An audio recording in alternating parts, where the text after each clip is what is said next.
सविस्तारं बहुरसं श्रीमद्पुराणोत्तमं भक्त्या सर्वरसालयं भगवती नाम्ना प्रसीदं द्विजा। सूत जी महाराज कहते हैं नत्वा तद पंकजं सुदलितम, जिस जगदम्बा के पद पंकज अर्थात चरण रूपी कमल का ध्यान बड़े बड़े योगी मुनींद्र करते हैं।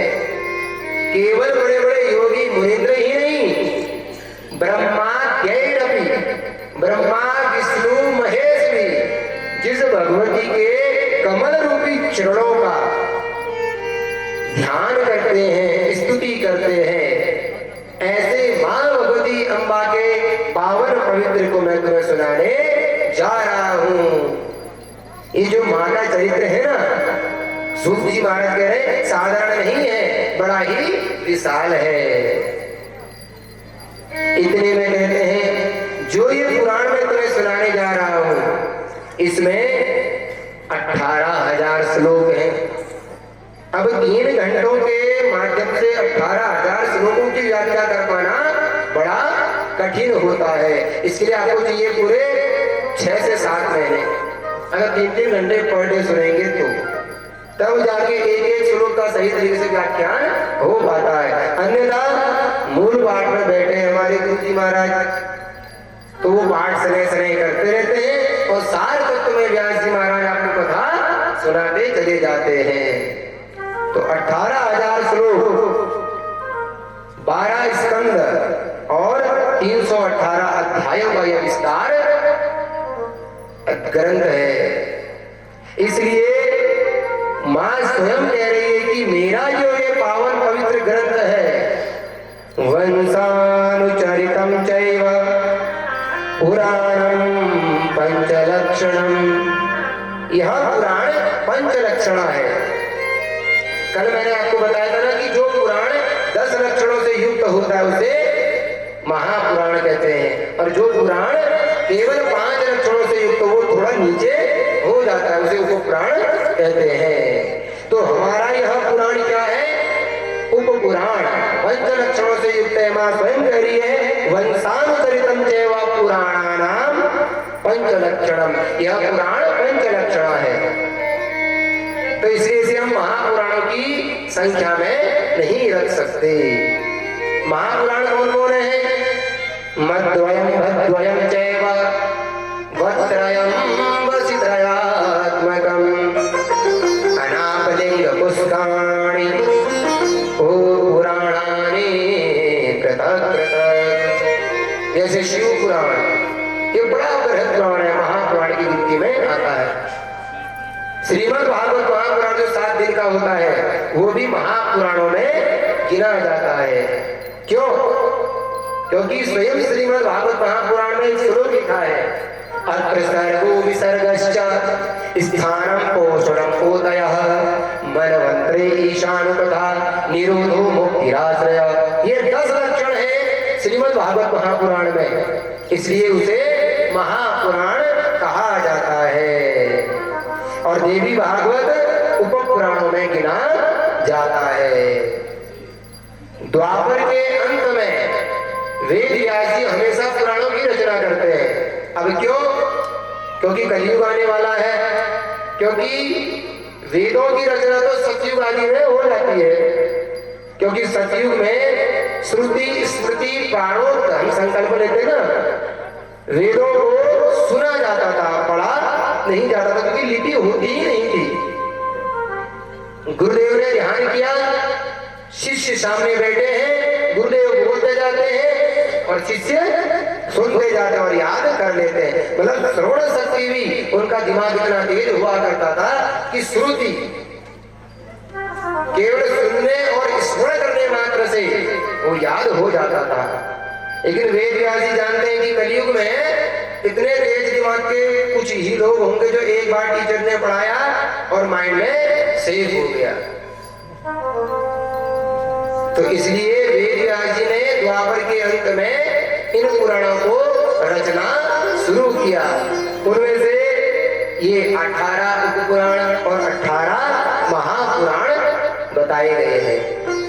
अब कलयुग के लिए ही क्यों लिखा, तो यहाँ एक श्लोक बड़ा प्यारा आता है, अल्पायुषोऽल्पबुद्धिश्च विप्रान् ज्ञात्वा कलावदः पुराण संहितां पुण्यां कुरुते सौ युगे युगे। वेदव्यास जी कहते हैं कि कलयुग में लोगों की बुद्धि मंद हो जाएगी।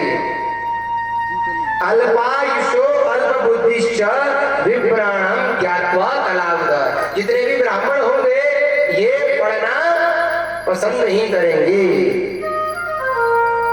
जितने भी सभी नहीं तो अधिकांश ब्राह्मणों की गिनती आती है।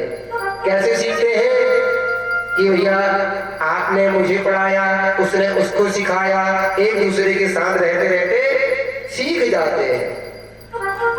तो जब व्यक्ति वेद ही नहीं खोलेगा, मंत्र संहिता नहीं खोलेगा, पुराणों को नहीं खोलेगा, तो उसको शुद्ध मंत्र उच्चारण करना है, कैसे आएगा। अब यानी कहानी जब पापानी, ये मंत्र श्लोक है या मंत्र है, इसका उच्चारण वैदिक होना है या लौकिक, इसका पता कैसे चलेगा महाराज, जब पढ़ा होगा। नहीं तो व्यक्ति मतलब चलते हैं ना, जैसी धारा चल रही है, गाते गाते सभी गा जाते हैं। अब गा जा रहे हैं, बोल कर रहे हैं, कुछ पता नहीं चलता। इसलिए वेदव्यास जी ने उनके लिए ही पुराणों की रचना करी। महाराज जो व्यक्ति ब्राह्मण है, वेद नहीं पढ़ते, तो अपनी जीविका कैसे चलाएंगे। तो यहाँ कहते हैं विप्रा ज्ञात्वा कलावदः पुराण संहितां पुण्यां कुरुते स युगे युगे। इसलिए वेदव्यास जी हर युग में उन ब्राह्मणों का ख्याल रखने के लिए पुराणों की रचना कर देते हैं। बहुत कम आपको कथावाचक ऐसे मिलेंगे जो पुराण के साथ साथ कर्मकांड भी जानते हो, नहीं तो अधिकांश कथा करने कोई बड़ी बात हो रही है महाराज। हिंदी अर्थ पढ़ के भी लोग कथा सुनाते हैं, लेकिन सबसे बड़ी बात यह है कि कम से कम जो उसमें श्लोक है, उन श्लोकों का शुद्ध तो उच्चारण हो सके। कथा श्रोता जितने भी होते हैं बेचारे तो प्रबुद्ध मतलब अनजान है। अब श्लोक बोला जा रहा है या खाली कुछ भी बोला जा रहा है, कुछ पता नहीं चलता। तो इसलिए कहते हैं कथावाचक श्रीमद् भागवत महापुराण में कहते हैं बड़ा सोच समझ के चयन करना चाहिए। उसमें श्लोक आता है श्रीमद् भागवत महापुराण में, विरतो वैष्णवो विप्रो वेद शास्त्र विशुद्ध कृत दृष्टान्तः कुशलो धीरो वक्ता कार्यो निष्पृह। वक्ता कैसा होना चाहिए, विरत। विरक्त का मतलब वैरागी से नहीं है, असत इंद्रियार्थेषु विरक्तः इति विरक्तः, मतलब इंद्रियों का जो असत प्रयोग है, गलत प्रयोग है, उससे विरक्त हो जाना विरक्त कहलाता है। और वैष्णव होना चाहिए, विप्र ब्राह्मण ही होना चाहिए, वेद शास्त्र विशुद्ध की, जो वेदों को शास्त्रों को सही तरीके से एक श्लोक भी अगर बोल रहे हैं तो श्लोक का सही सही अर्थ प्रतिपादन करने वाला होना चाहिए। लेकिन आजकल तो भेड़ चाल चली है महाराज, चलो ठीक है। तो वही बात आती है, वेदव्यास भी यहाँ कहते हैं कि इसीलिए उन्हीं के कल्याण के लिए वेदव्यास जी ने पुराण की रचना करी। कम से कम वेद नहीं पढ़ पा रहे हो तो कम से कम पुराण का तो अध्ययन करो। और दूसरा कारण ये भी है कि वेदव्यास जी कहते हैं स्त्री शूद्र दिव्यबंधो न वेद श्रवणं मतम् तेषामेव हितार्थाय पुराणानि कृतानि च। कुछ लोगों को वेद पढ़ने का अधिकार नहीं दिया। किन किन लोगों का नाम दिया जा रहा है यहाँ, स्त्रियों को वेद मंत्र उच्चारण करने का अधिकार नहीं है। गायत्री भी वेदोक्त मानी जाती है, वैदिक मानी जाती है। इसलिए गायत्री का भी उच्चारण स्त्रियों को नहीं करना चाहिए।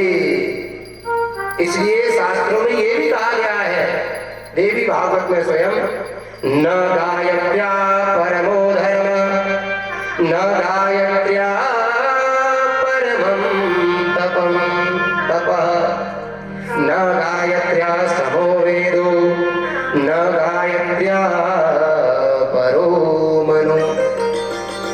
गायत्री के समान कोई बड़ा धर्म नहीं है। गायत्री से बड़ा कोई धर्म नहीं है, गायत्री से बड़ा कोई तप नहीं, गायत्री से बड़ा कोई वेद नहीं, और गायत्री से बड़ा कोई देव नहीं, और गायत्री से बड़ा कोई मनु नहीं। इसलिए हमारे सनातन धर्म की जो सबसे बड़ी जड़ है वो क्या है? गायत्री। और हम लोगों ने गायत्री का नाश करके रख दिया है। टेप रिकॉर्डिंग में खूब सुबह सुबह वही बजा देते हैं, जहां मन आए वहां गायत्री का उच्चारण करना शुरू कर देते हैं। इसलिए पाश्चात्य लोग आए, उन्होंने हमारी संस्कृति का आगाज यहीं से शुरू किया। अगर किसी देश का अगर आपको विनाश करना है ना, तो सबसे पहले वहां की संस्कृति नष्ट कर दो, तो देश का स्वयं पतन हो जाता है। तो पाश्चात्य लोगों ने, धर्मियों ने सबसे पहले हमारे जो मूल वैदिक मंत्र हुआ करते थे, जैसे गायत्री हो गया, महामृत्युंजय मंत्र हो गया, इन्हीं को ही टेप रिकॉर्डिंग में रिकॉर्ड करके सुनाना शुरू कर दिया। कहते हैं ना महाराज, मंत्रों में शक्ति है, लेकिन उस शक्ति को हमने बचाकर नहीं रखा, जहां तहां उसका उच्चारण करते रहे। और हमारे समाज में ही, चाहे वो ब्राह्मण हो या फिर क्षत्रिय हो, क्योंकि जनेऊ का अधिकार केवल 2 जातियों को है, ब्राह्मण, क्षत्रिय और वैश्य। इनसे अगर पूछा जाए क्षत्रियों से, ब्राह्मणों से कि सूर्योपस्थान कैसे किया जाता है, तो महाराज संध्या करे करो प्रस्थान का पता चले। गायत्री का वैदिक मंत्र क्या है, गायत्री का उच्चारण क्या है, और गायत्री को कितने पद की है, ये पूछा जाए तो उसमें भी लोगों का मुंह में सन्नाटा पसर जाता है। जनेऊ संस्कार कराया, और जनेऊ संस्कार कराने के बाद ठीक 1 हफ्ते बाद वो जनेऊ खूंटे में लटका हुआ नजर आता है। और जहां घर में पूजा यज्ञ हवन हुआ तो खूंटे से जनेऊ निकाला, गले में डाला, स्वाहा स्वाहा शुरू हो जाते हैं। महाराज वैदिक पद्धति में कहते हैं, जब एक बार आपके गले से जनेऊ उतर गया ना, तो दोबारा जनेऊ संस्कार कराने का विधान माना जाता है कि जिसने एक बार जनेऊ उतार दिया, फिर उसका जनेऊ उसी प्रक्रिया से दोबारा करना चाहिए। फिर वो खूंटे में लटकाया हुआ जनेऊ नहीं माना जाता। तो इसलिए यही बात यहाँ दोहराई जाती है कि स्त्री शूद्र द्विजबंधो नाम। इसलिए स्त्रियों को, द्विजबंधुओं को और शूद्रों को वेद पढ़ने का अधिकार नहीं दिया गया। तो इसका मतलब ये मत समझना कि आपके ऊपर टैग लग गया कि हम पढ़ सकते हैं। वेद वही पढ़ सकता है जिसके गले में जनेऊ है, शिखा सूत्र है, और जो केवल जनेऊ नहीं, उसका जो पालन भी करता है, तब उसको वेद पढ़ने का अधिकार है। अन्यथा उसे भी वेद पढ़ने का अधिकार नहीं है, चाहे वो ब्राह्मण ही क्यों ना हो। तो इसलिए संस्कृति का नाश नहीं करना चाहिए, और अपनी संस्कृति को बचाने के लिए सबसे पहले अपनी गायत्री वैदिक परंपरा से होने वाले यज्ञों के विधि के नियम को बचाएं। जिस दिन हमारा वैदिक परंपरा से निभाया जाने वाला यज्ञों को भी संस्कार सुरक्षित हो गया, तो सतत हमारे द्वारा किए गए कार्य सिद्ध होते चले जाएंगे। बोलो जगदम्बे मैया की। इसलिए कुछ लोगों को वेद पढ़ने का अधिकार नहीं दिया गया। दूसरा कारण यह भी था कि भैया वेद क्यों पढ़ा जाता है, क्योंकि वेद का मतलब विद ज्ञाने धातु, यानी कि जिससे ज्ञान अर्जित किया जा सके, तो उसी का नाम वेद है। तो इसलिए माँ भगवती के इस पावन पवित्र चरित्र में इन लोगों को जिन्होंने अपना धर्म भ्रष्ट कर दिया है, चाहे वो ब्राह्मण क्षत्रिय वैश्य शूद्र कोई भी हो, चाहे वो किसी भी वर्ण से हो, उसे वेद पढ़ने का अधिकार नहीं दिया गया है। तो यही बात कहते हुए श्री सूत जी महाराज कहते हैं, अब एक समय की बात सुनो। शृणुत्वं मुनयः सर्वे सावधाना संततः चरितं देवदेवस्य विष्णोः परमतेजसः। सौनक आदि ऋषि प्रश्न कर रहे हैं, किससे? सूत जी महाराज से। क्या प्रश्न किया कि महाराज, हमने ये भी सुना है कि माता लक्ष्मी ने नारायण को श्राप दिया अपने पति को कि जाओ तुम्हारा सर कट जाए, और भगवान नारायण का सर कट भी गया। महाराज ये कैसे हुआ, कृपया करके हमें बताइए। तब यहाँ पर श्री सूत जी महाराज कहते हैं, बहुत सुंदर प्रश्न किया, आओ अब मैं तुम्हें इतिहास की कथा सुनाता हूँ। सूत जी महाराज कहते हैं, हजारों वर्षों तक असुरों का संहार करने के बाद जब पूरी सृष्टि जलमग्न हो गई, उस वक्त भगवान शेष सैया में आकर विराजमान हो गए और सो गए। अब यहाँ भगवान जैसी सोए, इतने में फिर से असुरों का उत्पत्ति हो गई और असुरों ने धरती में हाहाकार मचाना शुरू किया। और असुरों ने सबसे पहले स्वर्ग के देवताओं में चढ़ाई करी, देवताओं को वहां से मार के खदेड़ के भगा दिया। देवता भागे भागे ब्रह्मा जी के पास गए, महाराज रक्षा करो रक्षा करो। ब्रह्मा जी बोल पड़े, महाराज मैं भी रक्षा करने में भी असमर्थ हूं, तो इसके लिए हमें भगवान नारायण के पास जाना चाहिए। अब यहाँ से वो तो निकले नारायण के पास, अब यहाँ से कथा थोड़ा टर्न लेती है। भगवान नारायण शेष सैया में बैठे बैठे मंद मंद मुस्कुरा रहे हैं। भगवान का एक आता है ना, अधरम मधुरम गमनम मधुरम हसितम मधुरम चलितम मधुरम। भगवान का स्वरूप क्या है? अधरम मधुरम नयनम मधुरम धरम मधुरम हसितम मधुरम। उनका अगर हंसना है तो वो भी मधुर है, उनका देखना है वो भी मधुर है, उनका चलना है वो भी मधुर है। मधुराधिपति अखिलम मधुरम, उन मधुराधिपति का सब कुछ मधुर है। तो शेष सैया में भगवान सोए हैं और मंद मंद मुस्कुरा रहे हैं, क्योंकि भगवान कृष्ण के मुस्कुराने मात्र से लोगों की पीड़ा कष्ट मिट जाया करते थे। अब यहाँ भगवान बार बार मुस्कुरा रहे हैं और माता लक्ष्मी सने सने पैर दबा रही है और भगवान को देख देख कर अचंभित हो रही है। और अचंभित होते ही माँ के मन में कौतूहल हुआ कि मेरे नारायण ये क्यों मुस्कुरा रहे हैं, जरा देखो क्या बात है। गहराई से देखा तो भगवान की मुस्कुराहट और ज्यादा बढ़ गई। तो माँ को मन में संदेह हुआ, कहीं लगता है ये मेरी सुंदरता को तो नहीं हंस रहे हैं।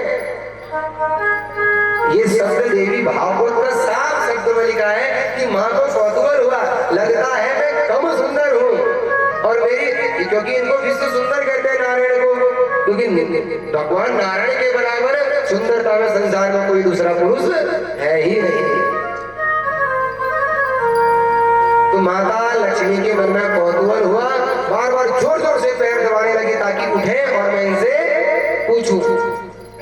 लेकिन भगवान नारायण फिर और ज्यादा मुस्कुरा रहे हैं। माँ के मन में जब कौतूहल होता है ना, तो अधिकांश पुरुष पत्नी को छेड़ लिया करते हैं और ज्यादा चिढ़ाने के लिए। लेकिन माँ के भीतर धैर्य नहीं रहा, क्रोध आ गया और क्रोध में आके क्या बोल रही हूँ उन्हें पता नहीं चला, तो क्रोध में आकर श्राप दे दिया, जाओ तुम्हें अपने मुखमंडल पे ज्यादा ही गुमान है, मैं श्राप देती हूँ आपका मस्तक ही कट जाए।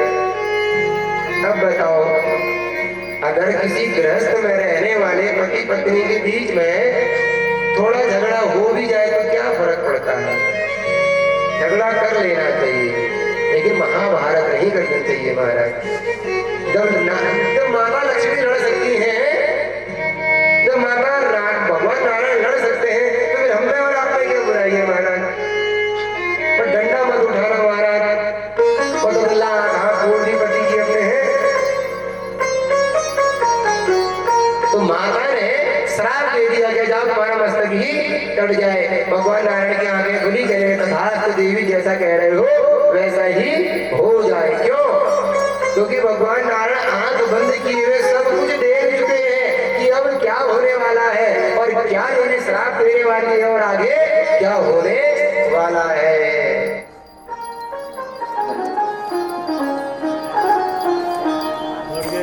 हरिओम हरिओम।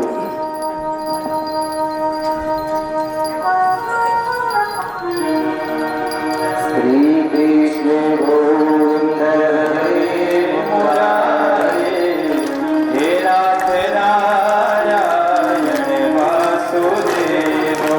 श्री कृष्ण गोविंद हरे मुरारे, हे नाथ नारायण वासुदेव।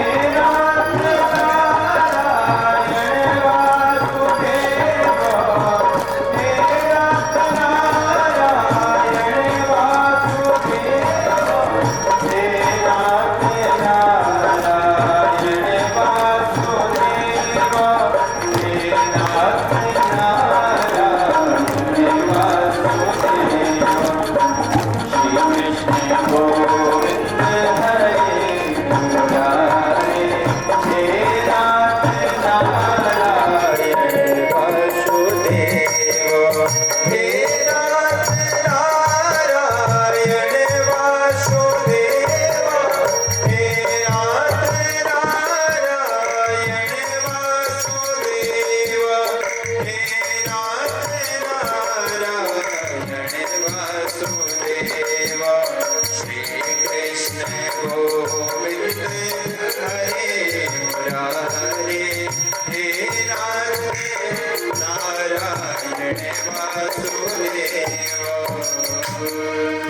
बोले लक्ष्मी नारायण भगवान की। माने का श्राप दिया कि आपका सर कट जाए। अब सर कट गया, इतनी जल्दी नहीं कटेगा, धैर्य रखो। तो अब ऐसा भगवान तथास्तु कह के फिर से आंख बंद करके सो गए। अब भगवान को असुरों से लड़ाई करते करते कई दिनों की लंबी थकान थी, तो भगवान उस वक्त कहा जाता है धनुष की बाण में, धनुष होता है ना धनुष, उसकी जो प्रत्यंचा होती है उसमें सर रख के सो गई। जब किसी को ज्यादा ही नींद आती है ना, तो व्यक्ति को पता नहीं चलता मेरा सर कहाँ जा रहा है और पैर कहाँ जा रहा है, और जब उठते हैं तो फिर पता चलता और कमर की नस चढ़ गई, सर गर्दन की नस चढ़ गई, पता नहीं चलता। तो उसी प्रकार भगवान जब निद्रा में गए, योग निद्रा में, तो सभी भागे भागे वहां दूसरी ओर असुरों ने देवताओं पे धावा बोला है। देवता ब्रह्मा जी के पास गए हैं और यहाँ सभी देवता ब्रह्मा जी के साथ भागे भागे कहाँ चले आए? नारायण के पास। प्रभु त्राहिमाम रक्ष मां, हमारी रक्षा करो। लेकिन भगवान को तो गहरी नींद आई है। अब भगवान की नींद कौन भंग करे? तो ब्रह्मा जी कहते हैं इंद्र आदि देवताओं, तुम्हारा काम है भगवान की निद्रा भंग करने का। तो इंद्र कहते हैं महाराज ये निद्रा भंग करना बड़ा विचित्र काम है। एक बार भोले बाबा की निद्रा भंग कर दी, महाराज जला के वहीं भस्म कर दिया, और आज वही गलती हम नारायण के साथ दोहराएंगे। कहीं उन्होंने अपना सुदर्शन उठा दिया तो महाराज पूरे देवताओं का संहारी हो जाएगा।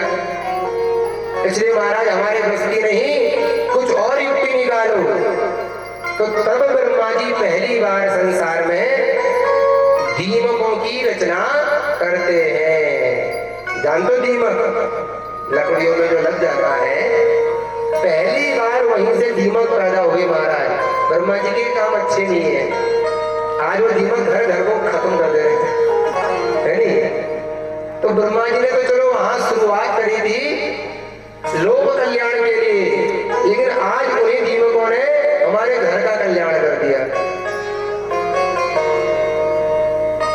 तो इतने में जब दीमकों की सृष्टि करी तो दीमक हाथ जोड़ के खड़े हो गए। अब आप सोचोगे दीमक तो कीड़ा होता है, वो हाथ जोड़ के कैसे खड़ा हो गया? गंगा मैया बोलते हो ना, मैया की बोलते हो, पानी कहीं मैया भी होती है क्या? वो ऐसे समझो गंगा एक रूप में पानी के रूप में बह रही है, तो दूसरा रूप उनका स्त्री का भी है। जैसे आप लोग मुझे यहाँ क्या कहकर संबोधित करोगे, व्यास जी, गुरु जी, तो वहीं दूसरी ओर मैं किसी का मित्र भी हूँ तो गंदे कंधे में हाथ रखकर और वही क्या हाल है यार हूर वगैरह भी बोल देगा। और वहीं दूसरी ओर घर का मम्मी जाएगी, मम्मी के पास अपने माता के पास जाएंगे तो माँ क्या बोलेगी? नाम लेकर बोलेगी। मैं कई बार माता जी को अपनी छेड़ता हूँ ना, मैं कम से कम थोड़ा तमीज से बात करा करो, मजाक करता हूँ को करो तो है मजाक हो रहा ज्यादा आचार्य हो बैठने कीजिए तो तेल है। तो ये माँ का प्यार है, समझ रहे ना? तो हर एक व्यक्ति का अपना अपना स्थान होता है। वही पानी जहाँ गंगा रूप में बह रही है और वही गंगा मैया स्त्री रूप में भी विद्यमान है, ऐसा समझना चाहिए। तो वैसे ही दीमक पहले मनुष्य के रूप में पैदा हुए, फिर वो कीड़े बन गए। एक शरीर था दीमक जैसा, तो हाथ जोड़ के कहने लगे बताइए ब्रह्मा जी हमारे लायक क्या सेवा है? तो ब्रह्मा जी बोल पड़े महाराज ये जाओ, हमारे नारायण सो रहे हैं, इनको जगाओ। अब धनुष किस चीज की बनती है? लकड़ी की। अब कैसे जगाए? बोले धीरे धीरे लकड़ी को काटते रहो और भगवान नारायण को पता भी नहीं चलेगा काटा किसने। अब ब्रह्मा जी भी कभी कभी हमारी छोटी बड़ा मुंह छोटी बात कर देते हैं, कह भी कह रहे कि नारायण को पता नहीं चलेगा। अरे महाराज शेष की शेष में सोए कि जो प्रभु नींद में सृष्टि का भार उठावे, जो शेष की सेज में सोए हुए पूरी सृष्टि को चला रहे हैं सोते हुए, उनके लिए दीमकों को क्या कह रहे हैं कि उन्हें पता नहीं चलेगा, तुम धीरे धीरे लकड़ी को काट दो, खत्म कर दो। अब धनुष की प्रत्यंचा जितनी टाइट होगी उतना तेज मार लगते हैं, तो कसी हुई प्रत्यंचा है वो और टाइट बनी हुई है। अब घोड़े धीरे धीरे कहते हैं महाराज ये कैसा काम दे रहे हो आप? एक बार कामदेव ने भोले बाबा का ध्यान भंग किया, उसका पूरा कुली नष्ट कर दिया, रात तक नहीं मिली महाराज कामदेव की, और आप कह रहे हो कि नारायण की निद्रा भंग करो। क्योंकि महाराज दीमक बड़ी शास्त्र की बात बोल रहे हैं, क्या कह रहे हैं? निद्रा भंग कथा चेदो दाम्पत्यो प्रीति भेदनम शिशु मातृ विभेदश्च ब्रह्म हत्या समम स्मृतम।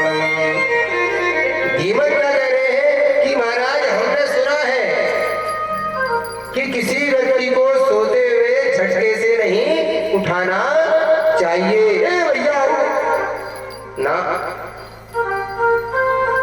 शास्त्र कहता है अगर आपने किसी को अजगा के मतलब हिला के जबरदस्ती सोते हुए व्यक्ति को उठा दिया तो ध्यान रखना ब्रह्म हत्या के बराबर का पाप आपको लगेगा। इसलिए जब भी आपके घर में छोटे छोटे बच्चे जब सोए रहते हैं ना, तो उनको स्कूल भी भेजना है तो कम से कम 1 घंटे पहले उनके पीछे लग जाओ। कैसे? सबसे पहले बच्चों के तलवे में हाथ रगड़ो खूब सारा, एक्यूपंक्चर का काम करते हैं महाराज, तलवा, ठीक है नहीं? धीरे धीरे बच्चों के हाथों को सहलाओ, फिर उसके बाद उनके सर को सहलाओ और धीरे धीरे थोड़ा प्यार करते हुए बच्चों को उठाना चाहिए। एक बार झटके से उठा के बच्चे को देखो कितना चिंगार हो जाता है, कितना चिढ़ जाता है वो, और वही प्यार से उठा के देखो तो आपके गले भी लग जाएगा और प्यार से सारे काम को करने के तैयार हो जाएगा। ये बच्चों के लिए नहीं, अपितु यहाँ सबकी बात बोली जाती है कि किसी भी, चाहे छोटा हो बड़ा हो, उसको झटके से नहीं उठाना चाहिए। अगर आपके ऐसा करने से उसके हृदय को पीड़ा हो गई तो ध्यान रखना, ब्रह्म हत्या समम स्मृतम, ब्रह्म हत्या के बराबर आपको पाप लगेगा। फिर कहते हैं कथा छेदो, कथा सुनते वक्त अगर आप बातें करने लग गए, कथा करते वक्त अगर आप उसमें विघ्न डालने लग गए तो कहते हैं ब्रह्म हत्या समम स्मृतम, ब्रह्म हत्या के बराबर का पाप लगेगा।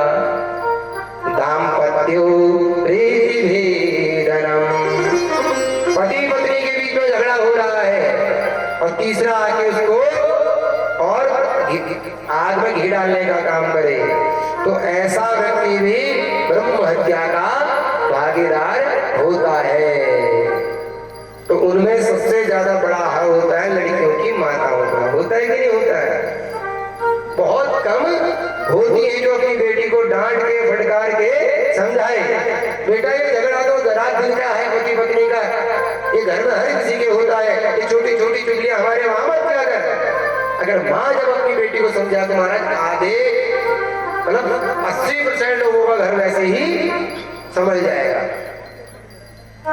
हम लोगों की सबसे बड़ी विडंबना कहां कि मेरी बेटी सही और मेरा बेटा सही, मतलब घर वाला को, ससुराल वालों को अपना बेटा सबसे बढ़िया लगता है, वो सही है, और बहू बड़ी बुरी लग रही है। और वही सास को, यानी कि लड़की के घर वालों को अपनी बेटी ही सही लगती है, दामाद को हमेशा बुरा ही नजर आता है। बस यही जो झगड़ा है ना कि मेरा सिक्का बढ़िया है और दूसरी का सिक्का खोटा, ये तुलनात्मक भाव जब तक खत्म नहीं होगा तब तक घर के क्लेश खत्म होने वाले नहीं। और जिस दिन लड़के के माँ बाप लड़के को टोकना शुरू कर दे और लड़की के माँ बाप लड़की को डांटना शुरू कर दे, महाराज घर के आधे से ज्यादा झगड़े स्वतः खत्म हो जाएंगे। इसलिए कभी भी अगर ऐसी सिचुएशन हो तो महाराज पति पत्नी के झगड़े के बीच में कभी किसी को, चाहे लड़के के माँ बाप हो या लड़की की माँ हो, बीच में नहीं आना चाहिए। जहां आपने अगर दो जनों के बीच में हस्तक्षेप करना प्रारंभ किया, वहीं से प्रेम और समर्पण खत्म हो जाता है। फिर केवल दुनिया को दिखाने के लिए एक औपचारिकता रह जाती है। जो त्याग और समर्पण पति पत्नी के बीच का होता है वो फिर खत्म हो जाता है। इसलिए यहाँ कहते हैं दंपत्यो प्रीति भेदनम, पति पत्नी के झगड़े को जितना आपने सुलझा दिया उतना प्रभु के आप प्यारे हो गए। और जहां आपने इन दोनों के बीच में घी डालने का काम किया, आग बनाने की कोशिश करी, तो कहते हैं चाहे वो लड़की की माँ हो या फिर लड़के की माँ, उन्हें ब्रह्म हत्या के बराबर का पाप लगेगा। ये पाप विमुक्ति प्राप्त नहीं होती इस पाप से। फिर कहते हैं शिशु मातृ विभेदस्य, माता और बेटे के बीच का जो प्रेम तोड़ता है, यानी कि माँ से बच्चे को जो अलग करता है, वो व्यक्ति भी ब्रह्म हत्या का अधिकारी होता है। इसलिए तो कानून में बच्चों की कस्टडी अगर प्राइवेट डिवोर्स होने की बात आती है तो किसको दी जाती है? अधिकांश माताओं को। हो ना, उन्होंने पढ़ लिया होगा भैया ये श्लोक, है नहीं? क्यों? एक बार के लिए अगर पिता नहीं है तो माँ हर स्थिति में पिता का प्यार भी दे सकती है, लेकिन अगर कदाचित माँ नहीं है ना तो पिता कभी भी माँ जैसा प्यार, पिता का प्यार तो दे देगा लेकिन माँ का प्यार नहीं दे सकता। अब वो भैया कपड़े धुलना, बर्तन धुलना, खाना बनाना, लाड़ दुलार करना, वो कौन पुरुष नहीं कर सकते इतना महाराज। तो इसलिए शिशु मातृ विभेदस्य, बच्चा और माँ के बीच में, बच्चे और माँ के बीच में जो दूरी पैदा करवाता है वो भी ब्रह्म हत्या के बराबर माना जाता है। और महाराज ब्रह्मा जी आप पैरों में नारायण की नीति भंग करो, तो ब्रह्मा जी कहते हैं अगर ये काम मेरे स्वार्थ के नहीं लोक कल्याणार्थ के है, अगर तुम ये कार्य करोगे तो तुम्हें माँ की कृपा प्राप्त होगी।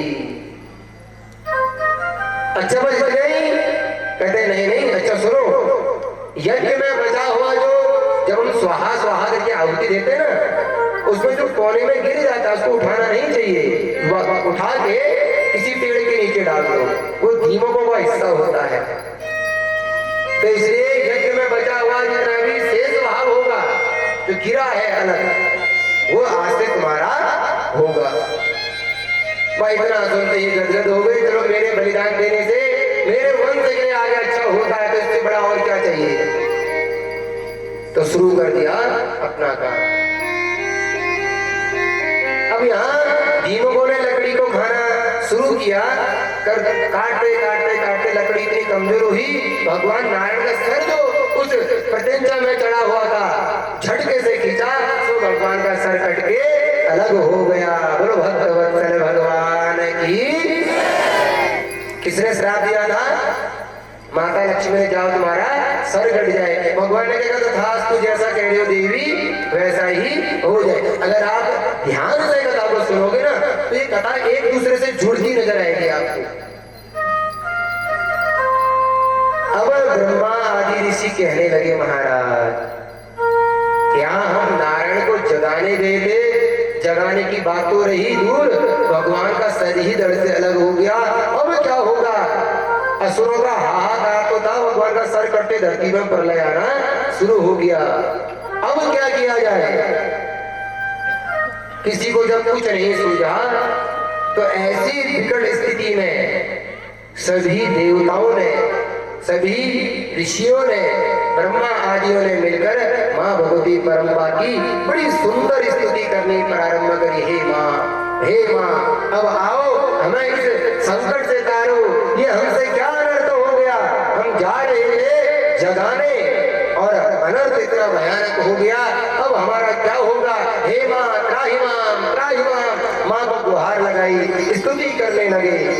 नमो देवी महामाये विश्वोत्पत्ति करे शिवे, निर्गुणे सर्वभूतेषु माता शंकर कामदे। हे शंकर प्रिय, हे शिवे, हे शिवानी, आइए अब हमारे संकट को, बड़े सुंदर लंबी चौड़ी स्तुति गा रहे हैं सभी देवता मिलकर। तो आइए आप और हम भी मिलकर माँ की स्तुति गाएं और भगवान नारायण को स्वस्थ करने की प्रार्थना करें।